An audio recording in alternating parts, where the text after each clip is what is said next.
Hi, everyone.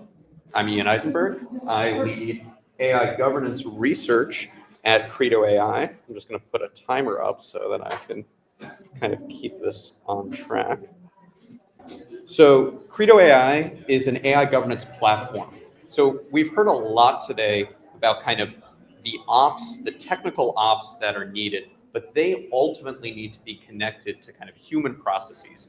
And Credo AI builds a governance, risk, and compliance platform that allows organizations to kind of monitor their AI systems and manage their development, procurement, and deployment kind of safe and efficient. And I'm going to take you through a playbook for what enterprise AI governance looks like.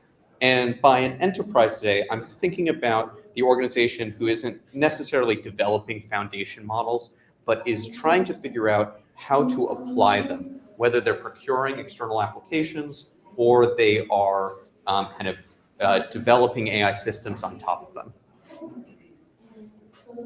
So I'm going to divide the AI governance kind of journey into three stages: organizational level governance, intake, and what I'm calling just governance. The organizational level is going to set up the foundation for the enterprise as a whole, and the next two are going to be more use case specific. Governance is generally contextual, and so we'll spend most of our time there. But let's just quickly talk about what organizational governance looks like. So there are a number of components here. I'm just going to quickly go through them. Basically, organizations first start by identifying their principles. That's kind of like, in 2017, all organizations came out with their ethical AI principles. That's a good first step. But after then, you need to come up with a shared understanding of what is the AI lifecycle and how are we going to kind of come up with a governance framework. There are many different kind of conceptions of AI lifecycles. It's not actually that critical exactly how you do it, just that you've come up with a shared understanding that we're going to talk about, like kind of the research phase, the development phase, the deployment, the post-deployment monitoring, whatever it is. It's not so critical, just that you've set it up so that the rest of your governance approach can kind of connect to that. Comprehensive governance framework is basically what I'm going through today. Probably the most important thing is team responsibilities. You have defined someone to be kind of the DRI for governance. We like to call that like the AI governance custodian, but it doesn't really matter. Basically, AI, as we all know here, is rapidly changing. The ways that we're going to integrate it into our organizations, the regulatory kind of context around, and the ops that you're going to want to make use of to develop and deploy your AI systems effectively and safely are going to change. And that needs someone or some team that is responsible for that oversight. And then it's probably helpful to have tooling that supports that governance itself. We often see enterprises kind of start in a kind of loose way, and then maybe they start to create spreadsheets. And then at some point they come to Credo AI and they're like, okay, we're really looking for a tool. I think there's going to be a moment of problem here. Yeah, Credo AI is really this tool. We're trying to make it easy to go through the rest of the stages that I'm going to take you through. Okay, so we're at this organizational level. Let's go through the rest of the enterprise workflow. And this is going to happen for every AI system. And I'll just say right now, an important aspect of a good AI governance workflow is that it is kind of contextual and proportional. A lot of people, when they first hear about AI governance or governance in general, they imagine an incredibly heavy oversight that slows down kind of development and innovation. And that's really not the appropriate lens. The appropriate lens is that you figure out the level of oversight as quickly as possible that can apply to that AI system. So we're going to divide things into what I'm going to call AI use case, intake, and then, again, the governance. And each of these can be divided into different stages, which I'm going to take us through. Okay, so intake. First step, ingestion. This is probably the most important step for most enterprises today. This is where people actually are. Ingestion is what AI systems am I actually making use of as an organization? Is there one place where I can understand those different systems? Do I have a kind of portal that makes it easy for my employees to kind of register them? That's not very burdensome. I'm not asking a million questions, but I'm asking the questions I need. You can imagine other aspects of ingestion might be the bottom-up discovery of AI use cases as your employees discover new ways to make use of ChatGPT or procurement. The important point is that, ultimately you need to get to a registry. You need to get one place where you can understand how am I using AI at my organization, both because it's relevant for understanding kind of risks and things that we're going to be talking about that are kind of traditional governance, but also like the value. Where should you be devoting your time, the impacts? And this registry here, this is a screenshot from the Credo AI platform, ideally will bring to the fore the most important aspects that are relevant for your AI system. So that's definitely like risks, alerts, the impact, the actual use of it. And while here I'm showing what we're calling an AI use case registry, we're finding, and what you can find in Credo AI is there are many different entities that need their registry. A registry of models like GPT-4, of applications like ChatGPT, and use cases like using ChatGPT for a particular area. And recognizing that kind of interactive nature of these different entities, which we kind of just heard a talk about, this kind of entity resolution, allows information to flow more easily between these two. You can understand your governance for an application within a scope of uses and then have that information flow. Okay, so we've talked about intake. Next step, initial risk evaluation. This step is, the main goal of it is actually triage. You're trying to set a label that allows you to then later on apply the appropriate oversight that you need. And so it's critical that it's like, you're not making errors in either way, right? You don't want to be calling low risk systems high risk, then you're going to be kind of wasting your governance resources, or high risk systems low risk. And that way, that's probably worse. Then you're going to be having these systems kind of move on without any oversight. We generally think that qualitative labels are probably the best right now, kind of like high, medium, low. That also is in correspondence with some of the emerging regulations, both in Colorado and the EU AI Act, which use this kind of qualitative labeling, high, medium, low. So while I'm talking about it right now as a part of your enterprise governance workflow, triage, it's sometimes actually like necessary for the compliance requirements, and there might be actual rules about what this AI system should be labeled as. It could be helpful to have a risk taxonomy. So the high, medium, low, that's a very coarse-grained way of thinking about risks. When you think about the use case, you can, it's helpful to have some organization to make you think about risk from many different perspectives at once.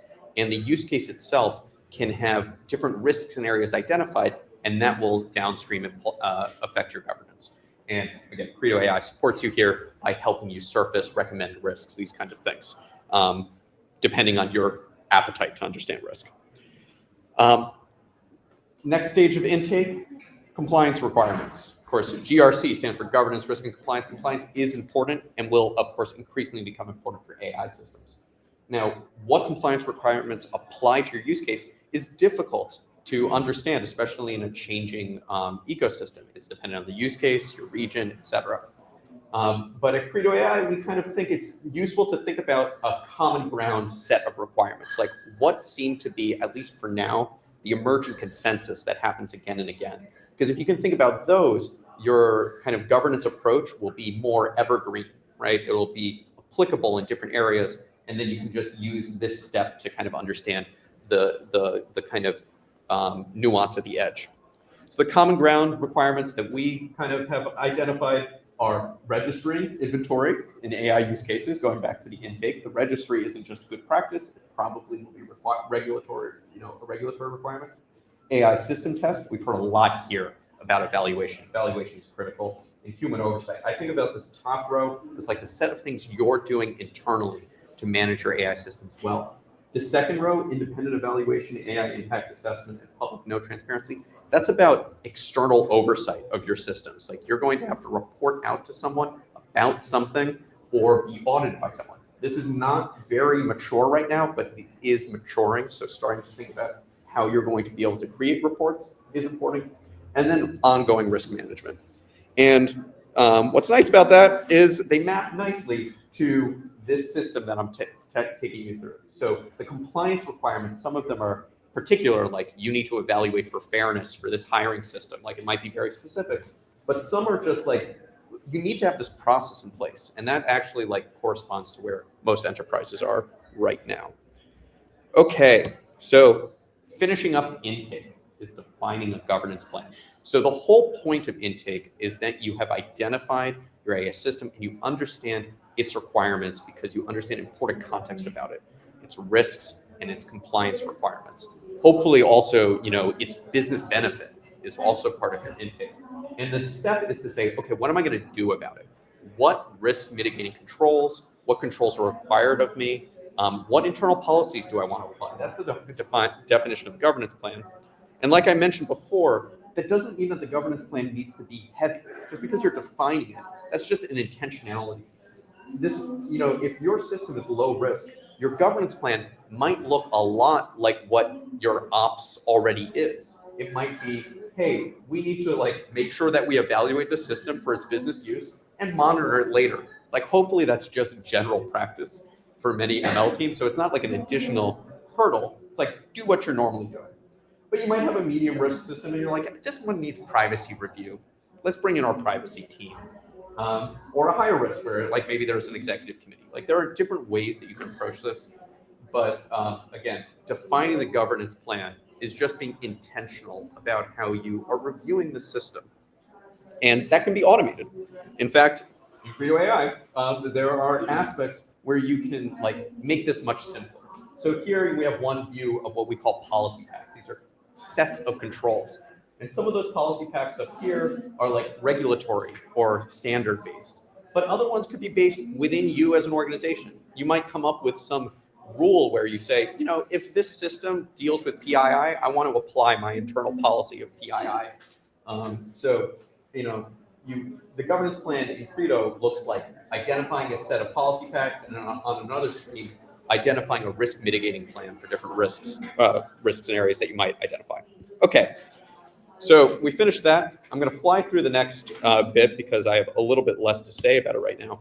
But this gather and evaluate evidence is actually a huge set of things that you could do. You've defined your controls. Now you need to gather evidence about whether you're meeting those controls. And that means doing a bunch of things we hear about here. This is the evaluation, this is ensuring security, this is doing your fairness assessments, this is, post monitoring, this is your experiment tracking, your data lineage. All of those could be a kind of control that you need to kind of gather and evaluate against. And who evaluates? The AI governance custodian, right? This is a separate oversight function. And that's a big reason why you don't want to be applying it all the time. You want to be judicious about your use of governance kind of functions. Okay. Generating reports and dashboards is important, both internally, multi-stakeholder alignment, these kind of things, tracking, lots of people already do it, but it will be increasingly required externally. You need, to have kind of societal oversight. You're reporting out to someone. And finally, there's ongoing audits and monitoring. So these are, again, I think you're seeing the MLOps kind of brought in about this human oversight. So we finished going through these aspects. We're done, right? That felt easy. But of course, for governance to work, it is integrated with your AI development. It's not a separate silo.